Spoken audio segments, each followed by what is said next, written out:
Yung alaga namin since November 29, 30 at December 1, hindi po kumakain ng solid foods. Tubig lang siya at hindi na siya nakabangon, hindi na siya nakapaglakad. So in December 2, dinala namin siya sa ospital para i-check up. Ayun, meron siyang dalawang positive na blood parasite. Gabitay na. Tita Barla loving life. Yes, welcome to my vlog. Subscribe and click the notification bell for more updates. See ya! Tita Barla at ang bago niyang buhay. Bagong ticket. Hi, good morning everyone. Today is December 2. Birthday ko pa ngayon. Pero dahil sa nangyari sa aming aso na hindi na kumakain ng 3 araw, no solid food siya pero lagi naman siyang umiinom ng tubig.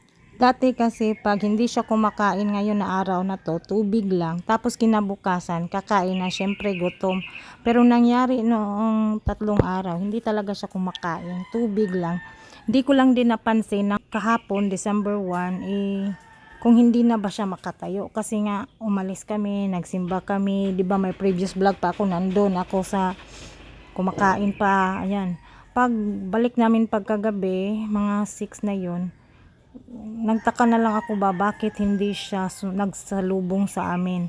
Na normal niya isasalubong yan. Kung hindi ko tatawagin sa gate, siya na ang tatawag sa loob. Pero at that time, wala talaga. So feeling ko baka nawala na siya. Kasi weak na talaga siya. So ngayon, December 2 ng umaga, normal niyang pagising ng 5, lalabas siya para magpupo at magwiwi. Kaso, hindi nga niya kaya. Pero pinainom ko na lang siya tubig, pinasiringe ko. Iinom pa rin siya. Pero yun nga, hindi siya makatayo. Dahil siguro sa sobrang weak na niya ba, walang kain. Pag mga kanina, bandang 7, nasa likuran ko na siya dito sa tindahan. So sabi ko, hindi na tayo pupunta ng doktor kasi nakatayo ka na. Pero paglingon ko doon sa pintuan, kasi sanay nga siya sa labas siya magpupo, is nakasarado yung pinto. So doon talaga siya sa may pintuan magpupupo na lang. Merong dugo. Hindi ko na lang ipapakita dito, baka ayaw nyo. May mga masiselan kasi may dugo na dark. Hindi fresh blood, as in lumang blood na. Kasi nga 7 pa yun. So nakapag-post ako doon sa group dito kung meron bang vet na nag-open. Yun, ilang beses din kaming bumalik kasi wala pa yung 8. Wala Balik, pa. pandemic. Dahil nga birthday ko Nasa pa. sa tubang ako, nasa Nagsindi muna likod. ako ng kandila sa simbahan. Wala nga, hindi nga ako nakapag-base. Tapos bumalik na naman sa isang vet. 3 vet dito, kaso yung isa close daw basta Monday, yung isa 5 PM pa ang doktor. So sinugod namin siya sa Osamis, doon sa Kalapit Bayan, kasi mas marami daw doon. Yes, happy. Galing di lang kakatindog. Mo ato ta doktor lagi. Kinanglan di ka mabilin dito kay kinsay bantay nimo. Hindi naman unta ka dya. Kano di man kakatindog. Kay kung nakatindog pa ni nawa na. Ana na sa tubang. Ato kay doktor. Nindot ka paignaw. Happy paignaw. Di lagi. Di man kakatindog. Kaya mo kay kaon. Best friend. Jackie is there. You are there. Di man Sa sobrang weak niya, pwede siyang iwan dyan na walang tali. Kasi kung normal to, nako, talagang hahawakan mo siya. Baka tayo makapag...